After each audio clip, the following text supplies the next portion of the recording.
Hi viewers, welcome to our channel. ప్రస్తుతం మనతో పాటు దాము బాలాజీ గారు సీనియర్ జర్నలిస్ట్ ఉన్నారు. వారితో ఒకసారి మాట్లాడదాం. సార్ నమస్కారం. సార్ నమస్తే సార్ పోసాని కృష్ణమురళికి ఫైనల్గా కోర్టు అయితే ఊరట కలిగించింది. ఆయనకు బెయిల్ కూడా మంజూరు చేసింది. మరి తొందరలో బయటకు వచ్చేస్తారా, లేకుంటే మళ్ళీ ఏమన్నా ట్విస్టులు చోటు చేసుకునే ఛాన్స్ ఉందా? ఎందుకంటే ఆల్రెడీ చూసాం అన్ని కేసుల్లో బెయిల్ వచ్చినప్పటికీ సిఐడి వారు రంగంలోకి దిగి మళ్ళీ జైలుకు పంపించారు. మరి ఇప్పుడు ఇటువంటి ట్విస్టులు ఏమన్నా ఉంటాయా, బయటకు వచ్చేస్తారా సార్? నిన్న పోసానికి సంబంధించి ఐదవ కేసు అంటే సిఐడి పెట్టిన కేసులో గుంటూరు కోర్టు బెయిల్ ఇచ్చింది. సో కాకపోతే ఏంటంటే ఆయన నిన్న ఫ్రైడే కాబట్టి ఈరోజు సాటర్డే కాబట్టి రిలీజ్ అవ్వడం ఈరోజు కష్టం కావచ్చు. మండేకి ఆయన జామీన్ పెట్టాల్సి ఉంటుంది. షూరిటీని సబ్మిట్ చేస్తే మామూలుగా అయితే ఆయన బయటకు వచ్చే అవకాశాలు ఉన్నాయి. ఎందుకంటే ఇప్పటివరకు ఆయన మీద 5 కేసుల్లో వారెంట్ ఇష్యూ చేసి 5 కోర్టులో పెట్టారు. కాకపోతే ఆయన మీద ఆల్రెడీ 30 కేసెస్లో ఫిర్యాదులు ఉన్నాయి, కంప్లైంట్లు ఉన్నాయి. అందులో 17 కేసులు ఎఫ్ఐఆర్లు కూడా అయిపోయినాయి. కాబట్టి పోలీసులు అంటే ఇక్కడ గవర్నమెంట్ అనుకుంటే అతన్ని మళ్ళీ రిలీజ్ అయినా కూడా పీటీ వారెంట్ తీసుకోవచ్చు. లేదు జైల్లో ఉన్నప్పుడే రిలీజ్ అవ్వకముందే రేపు మండే పీటీ వారెంట్ వేసి ఆగమేఘాల మీద వెళ్ళొచ్చు. నిజానికి సిఐడి అలాగే చేసింది. సిఐడి కానీ చేయకపోతే ఆయన 1 వీక్ 10 డేస్ బ్యాక్కే బయటకు వచ్చేవాడు. కానీ సిఐడి కూడా మళ్ళీ చేసిందంటే అర్థం వాళ్ళ గవర్నమెంట్ని బట్టి ఉంటుంది. అంటే ఇతన్ని ఇంకా వేధించింది చాలు అని వాళ్ళు అనుకుంటే ఆపేస్తారు. లేదు ఇంకా వేధిద్దాం ఇతన్ని అనుకుంటే మాత్రం పోసాన్ని వేధిస్తారు. ఎందుకంటే ఇప్పుడు శివాజీ లాంటి హీరో ప్లస్ క్యారెక్టర్ ఆర్టిస్టు ఆయన కూడా చాలా ఇంకా వేధించింది అన్నట్టు మాట్లాడాడు, క్షమించి వదిలేండి అని. అంటే ఇక్కడ క్లియర్గా గవర్నమెంటు ఒక నేరం చేసిన వాళ్ళని కోర్టులో శిక్షించడం కాకుండా కోర్టు బయట లీగల్ సిస్టమ్ను ఉపయోగించుకొని కోర్టు బయట వాళ్ళని శిక్షించే కార్యక్రమం. పేరుకేమో లీగల్గా చేసినట్టే ఉంటుంది, కానీ దాంట్లో లీగల్ సిస్టంలో ఉండే లూప్ హోల్స్ను ఉపయోగించుకొని ఇప్పుడు ఎందుకు ఇన్ని కేసులు పెట్టారని ఏ కోర్టు అడగదు కదా. ఒక వ్యక్తి మీద ఒక నేరానికి ఇన్ని కేసులు ఎందుకు పెట్టారు, వాళ్ళకి సంబంధం ఏముంది, కంప్లైంట్ ఇచ్చిన వాళ్ళకి ఏం సంబంధం అని ఏ కోర్టు అడగట్లేదు. సో ఓన్లీ హైకోర్టు మాత్రమే ఫిర్యాదులో లేని సెక్షన్లు ఎందుకు పెడుతున్నారు అనేది అడిగింది. అట్లాగే 7 years లోపల ఉన్న వాటిని అరెస్టులు చేయొద్దు అని అడిగింది. అట్లాగే చిన్న కోర్టులకి అంటే కింది కోర్టులకి మీరెందుకు మెకానికల్గా రిమాండ్కి పంపించేస్తున్నారని చెప్పింది. అయినా కూడా ఎక్కడ ఆగట్లేదు. ఎందుకంటే కింది కోర్టులు, నేను చాలాసార్లు చెప్పాను, కింది కోర్టులు గవర్నమెంట్కి యాంటీగా బిహేవ్ చేయడానికి ఇష్టపడవు.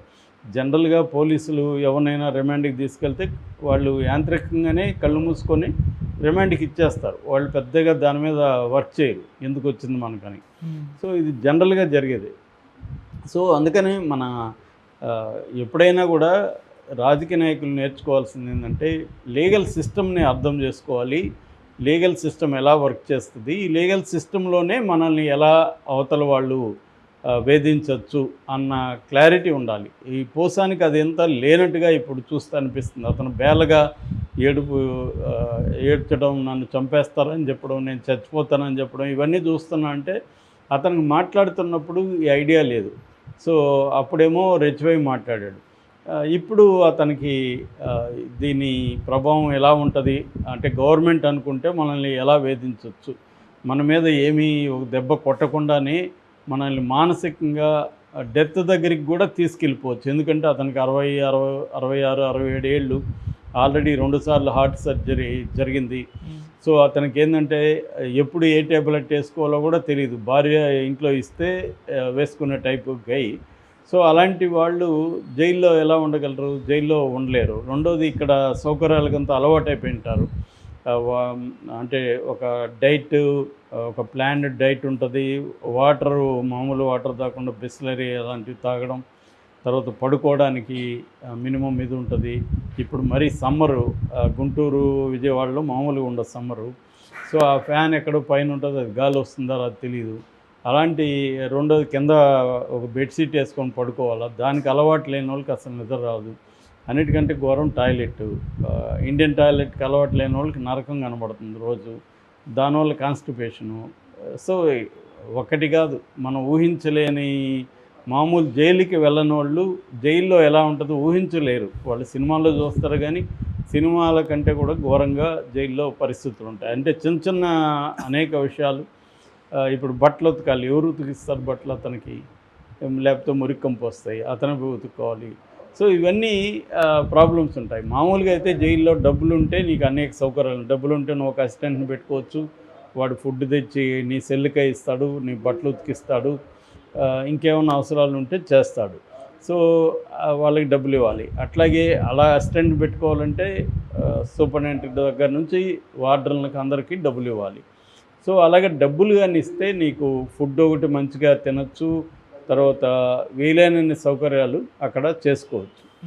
కానీ ఇలాంటి వాళ్ళకి ఏమవుతుందంటే ప్రతిపక్షాన్ని వేధించాలని అధికార పక్షం నిర్ణయించుకుంది కాబట్టి జైల్లో కూడా స్ట్రిక్ట్గా ఉంటారు. అధికారులు కూడా ఏమన్నా మనం వీళ్ళ దగ్గర డబ్బులు తీసుకొని చేస్తే మన ఉద్యోగాలు పోతాయని మనం శశికళ విషయంలో అదే చూసాం. శశికళ విషయంలో పరప్పన అగ్రహార జైలు బెంగళూరులో ఆమెకు సౌకర్యాలు కల్పించాయని అక్కడ పనిచేస్తున్న జైలు అధికారి లేడీ ఆమె వచ్చి బయట మాట్లాడేసరికి అక్కడ చాలామంది మీద చర్య తీసుకున్నారు.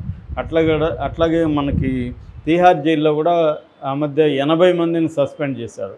సో అందుకని ఏం చేస్తారంటే వీళ్ళు భయపడతారు అన్నమాట. ఇలాంటి ఖైదీలు వచ్చినప్పుడు వీళ్ళ దగ్గర డబ్బులు తీసుకోరు. స్ట్రిక్ట్గా జైలు రూల్స్ అప్పుడు అన్నీ గుర్తొస్తుంటాయి వాళ్ళకి, జైలు రూల్స్ని స్ట్రిక్ట్గా అమలు చేస్తారు.